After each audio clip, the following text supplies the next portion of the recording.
And something else about me is, back when I was a younger guy, I used to ride with these men who, the only brand motorcycle they would ride was a Harley-Davidson motorcycle. And I used to hang out with them and they would let me, and so they referred to me as a hang-around. And hang-arounds got to do things like watch the bikes while everybody else goes in and parties and has dinner and whatnot. You know, we were just kind of hang-arounds. And so anyways, after a while, some of the guys would come to me for relationship advice. Yeah, I think we're gonna have to support that. So anyways, where was I? Hang around. Yes, I'm a hang-around, and these guys thought that I really had it in with the ladies because I always had a girl with me, and a lot of times it would be a different one. And so they would come to me for their advice. And we had this one person in our group, and his name was Bill, and we called him Billy the Kid affectionately. He's a really good guy. You just loved him, honorable human being. And Billy came up to me one time and he says, Rick, you know, I'd like some advice. Would you be able to help me out? And right away I said, whoa, Billy, I don't give relationship, marital advice. I just tell you what to say when you want to meet the girl. I don't know what happens after you. Good afternoon, ladies and gentlemen. You're bearing witness live with Salem News Journal. We're down at the Capitol. As you can see, the crowd is gathered here around a veterans rally. And we're just going to let you see and hear some of this for a few minutes. And so thank you for bearing witness with Salem News Journal. Go to where she works and park in the alley. Suddenly, I saw her step out of another man's truck. She was buttoning her blouse, and she was putting her panties back on. In order for them not to see me and report me for violating that stalking order, I crouched down low behind my bike. And while I was down there, I noticed that I had a crack in my swing arm. Abby, do you think a simple weld would replace it? Or do I need to replace the whole swing arm completely? Great guy, you know, just a great guy. Anyways, you know, I like to have fun. We're going to get this thing kicked off here. And, you know, when people ask me, what's your agenda? What's going on with Veterans First? And I got a call here. It could be our bagpipe player. In fact, it is our bagpipe. Should I take the call? Yes. John, what's happening?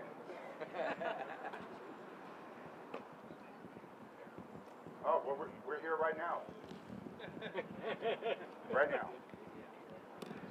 Live on TV. Okay, you can be back. We're going to be here for a couple hours, John. So come on over. We need you, bro. Yes, sir. Just like it was last year. We're here.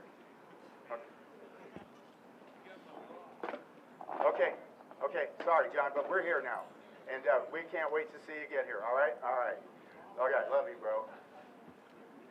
See, keep the faith, man. I was a bagpipe player. Usually I wouldn't take a call like that. You guys said it was okay. And I was just saying, you know, Veterans First is a lot of things to a lot of people. You know, for me, the Vietnam vets are some of my heroes. Are there any Vietnam vets out here? Yeah, Bill. You know, I just always want to say, I'm glad you made it, and welcome home. Thank you. You know, because I was enlisted in the Air Force back when the Vietnam War still had a year. It was basically over, and I know how the counterculture treated people in the military, and it was just absolutely abhorrent. You know, it was very less than honorable, and I always have a special place in my heart for the Vietnam vets, and also the guys that have been doing 2, 3, 4, 5, 6 tours in Iraq and Afghanistan. I mean, my gosh, you know, they signed up, they're patriotic, and then they just keep getting pushed into the war and back and rotated and told they can't get out and whatnot. And then they come back and they have problems. I mean, who wouldn't have problems living in a combat zone like that? And, you know, that's part of what the Veterans First is, you know, we want our politicians, we want the people who work in these offices to understand that when it comes to the allocation of the tax dollars of the working person, that we want these people to put our veterans first.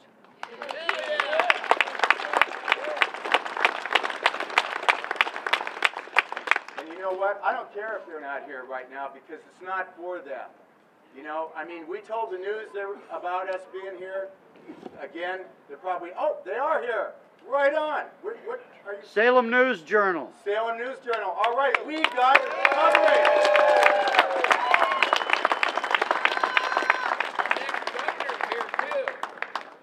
Okay, so without further ado, our first speaker is a Gold Star. I call her a Gold Star widow. Her husband just died. I'm not going to say anything about her story in fear that I might tell her story. But when I heard it, it was very moving. And please welcome Leilani Wildman.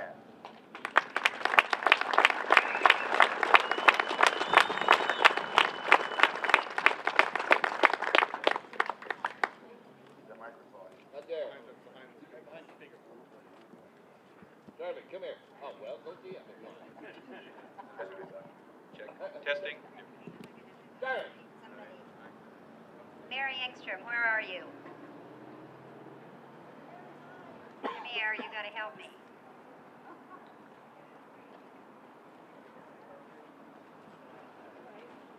Faster.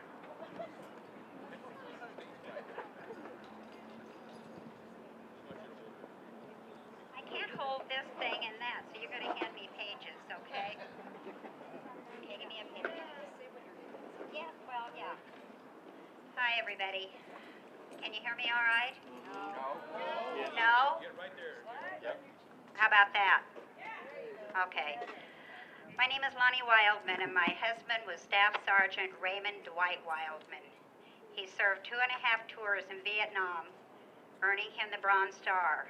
I'm so honored to be here today, but I'm not used to speaking to a crowd, so bear with me. When Rick asked me to do this, I said, don't expect me to do it from memory. I'm going to have something written. Not yet. Oh, I'm doing this in my husband's honor and giving him back his voice. He would have supported this cause without hesitation. When I was 16 years old, my friends and I went to a teen dance on a spring Saturday night. The cutest boy asked me to dance. Sorry. He was slim with dark hair and hazel eyes. He had on tan jeans, a red and white striped shirt, moccasins on his feet, and the cutest butt. Much later, he told me that when he saw me, he wanted to dance with a little girl with the big boobs. There are moments in life a girl never forgets. That was the beginning of the rest of my life. The boy was 17-year-old Ray Wildman, and 4 years later, we were married.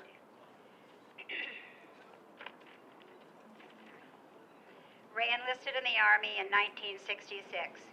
He went to jump school, became one of the elite special forces, and spent a year in Germany. In 1967, he went to Vietnam, and as the year there approached, he extended for another 6 months. While Ray was home on leave before doing the additional 6 months, we were married, and he left 10 days later. Upon his return, it didn't take long to understand the sweet boy that I had known had become practically a stranger. Our marriage became difficult and resulted in several separations. He had serious bouts with alcoholism, trying to numb his tortured soul. During one of the separations, he volunteered for another tour in Vietnam for reasons he didn't share for many years. His younger brother was a new father and in the Army as well. He volunteered to go again to keep Ron out of the war zone. He wasn't taking any chances with his little brother's safety. His brother did not know this until after Ray's death. We had 3 sons together, and I watched without understanding his moody behavior. It was like living on a roller coaster with Dr. Jekyll and Mr. Hyde. He would isolate and barely talk, sometimes for days. I spent most days walking on eggshells, not knowing when the next bomb would drop, as did our sons. But he would never share with me what all of this was, except for one exception, and I'm shaking. Years ago, when he had been drinking, he told me about sleeping in a bunker with other soldiers. When he was awakened, everyone in the bunker was dead, except him. I don't think he ever made peace with that experience. It wasn't all bad, though. There were happy times for him, especially coaching our boys in Little League. Our middle son, Scotty, served in Iraq, and he called this son his hero. And of course, our motorcycle trips are precious memories.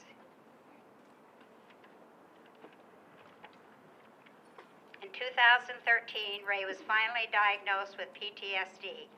He was with a VA psychiatrist for over an hour, and then she asked me to join them. She said that Ray's PTSD was practically off the charts. Later, she said most victims of this severity are alone, and asked why I had stayed with him all those years.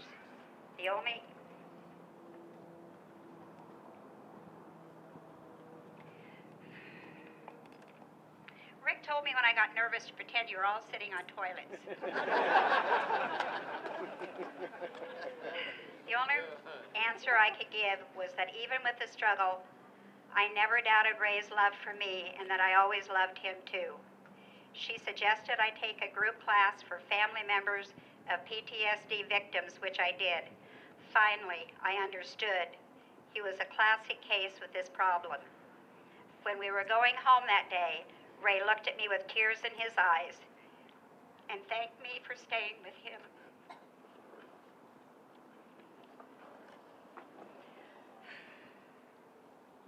You all look funny sitting on toilets. July 12, 2014.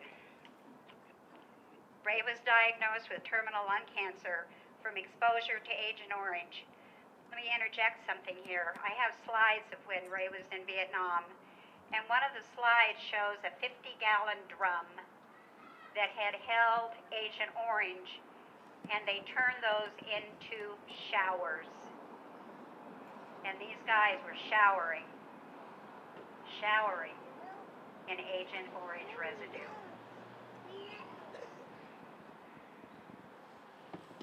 When he was diagnosed, he said that Vietnam was finally going to kill him.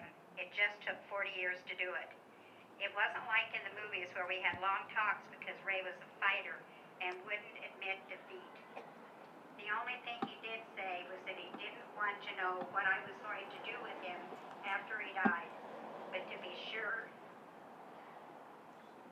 he had an American flag.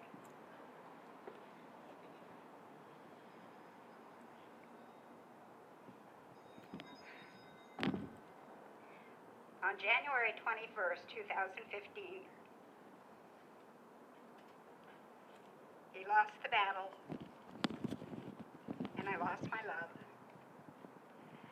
I had planned to take him back to where his mother and other family are buried, but our oldest son said no way. He says his dad had never stopped being a soldier, and he should be at Willamette National Cemetery. A vote was put out to our other 2 sons and his father, and the vote was unanimous. The military ceremony at Willamette was beyond emotional for his family, friends, and for me. The Patriot Guards were there, which was totally fitting. Ray was a soldier first, husband and father second, and a biker in his heart. The last 10 years of his life after we started writing were the best years of our marriage. Our oldest son, Chris, was supposed to have been with me today, but had to work at the last minute. He has his dad's bike, He has his dad's Harley, and he's left it exactly as Ray had it. And I would love to have had it here today. Ray had put medallions on the windshield for his rank and Vietnam and different things that have to do with the military, and a license plate cover that says Vietnam vet. So I'm really sorry that he isn't here today with that bike.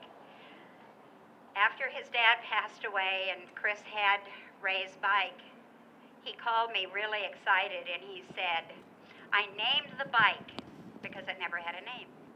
And I said, well, what? And he says, I named it Dad because now I can say Dad and I are going for a ride.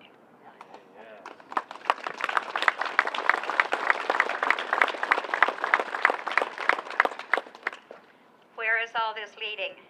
Ray's story is not so different from many other veterans, and I share this to bring awareness to the plight of our vets that are still suffering. On a positive note, Ray never said one bad word about the medical care that he received from the doctors and the nurses and the pharmacists. He would get irritated when others complained about the care. Fault lies higher up the chain to administration and politicians in general. That's all I will say, as I don't want to get into political issues.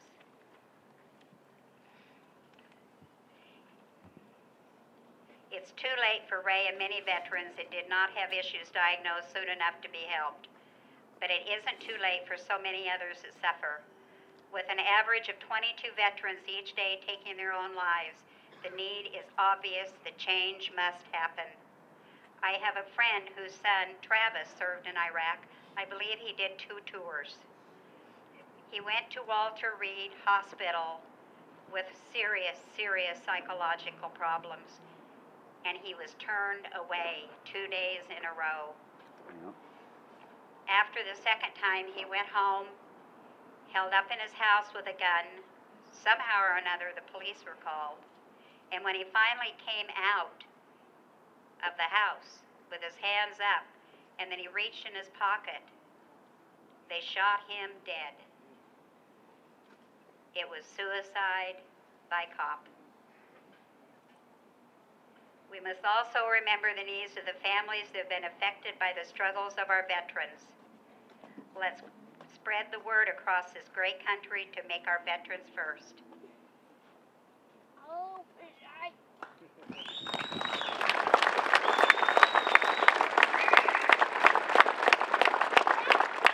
Ray, you have your voice back.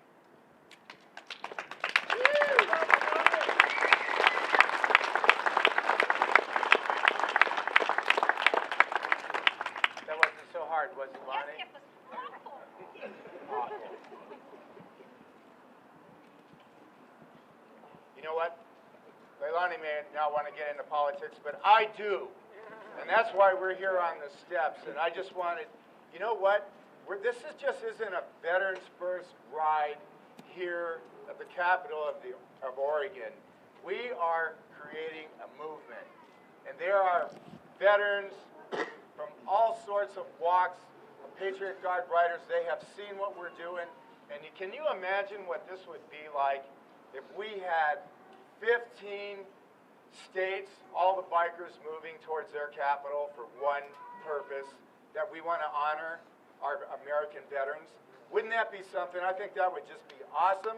And Michigan, Kansas, Florida, there's just a bunch of places these people want to put it on. And you know, I like patches, bikers like patches. We have a really cool patch. We've got even another one created. I don't know if we have any of them here, but anyways, you know, we have the patches. Okay, we're going to get right into the raffle. So we have and then next we're going to have a U.S. Marine speak. His name is John Hardcharger Barker. He's going to be next. Where are you, John? Over here. Okay. There he is. Okay, so. Sure, right on. You know? Yes, I'll pick another one. Go ahead. Pick one of your friends. It's okay. 899-1924.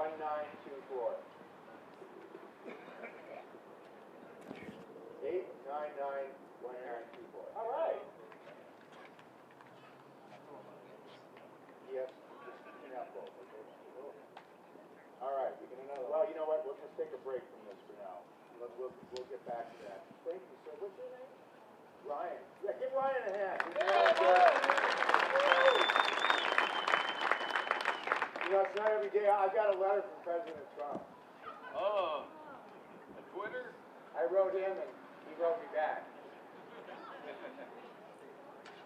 And he wanted me to donate $25. You go like this? Which I did. And he says, Dear Mr. Tilbury, thank you for extending an invitation to speak at Veterans First on September 24th in Salem, Oregon. I appreciate your thoughtful invitation, and unfortunately at this time, the schedule does not permit his attendance at our event. And so he's not going to make it this year. But you know what? If we get more and more states going into this, they're going to be knocking the doors down trying to get to the mic. They're going to want to speak at this event. Because you know what? Bikers are some of the most patriotic Americans I know. Yeah. I mean, it bothered everybody when people started burning the flags and stuff. I mean, it made us all go crazy, I know. So anyways, okay, for our next speaker, we have John Harcharger Barker.